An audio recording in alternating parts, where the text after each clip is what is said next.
যারা YouTube Facebook চালান, আপনারা ইতিহাস দেখছেন কি দেখছেন না, যে বিদেশি জামাত যারা আসছিল চায়ের দোকানে বসছিল।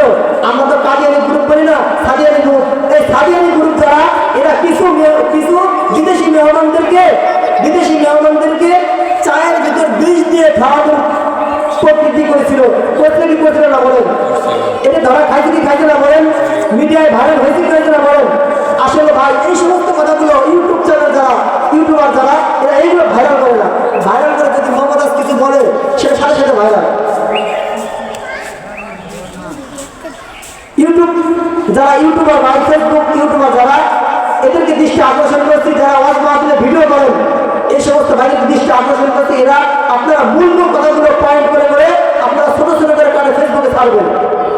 যদি এগুলো আপনাদের ইমান নষ্ট করার জন্য এমনভাবে আপনাদের ইমান নষ্ট করবে, আপনি বুঝতেও পারবেন না।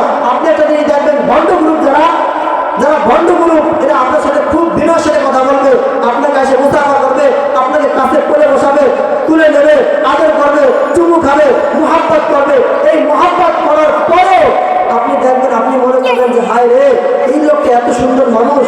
কিন্তু আপনার বুঝতে হবে, এই লোকগুলো আপনার সাথে মিশা, আপনার সাথে মুহাব্বত করা, আপনার সাথে মুআমেলা করা, এর ভিতরে একটা চক্রান্ত আছে। এদের ইহুদি খ্রিস্টানের দারোগা এদেরকে পুরো টাকা দিয়ে, অর্থ দিয়ে, বুদ্ধি দিয়ে, শ্রম দিয়ে এদেরকে লালন পালন করে। এখন আমাদের কওমি উলামায়ে কেরাম যারা আছে, এদের ভিতরে একটা বিভ্রান্তি সৃষ্টি করে কি করে না বলেন? এজন্য ভাই, আল হাক্কু মুররুন, হুজুর আকরাম সাল্লাল্লাহু আলাইহি ওয়াসাল্লাম বলেন, আমার উম্মতরা যখন হক কথা বলবে, তখনই মানুষের গায়ে লেগে যাবে।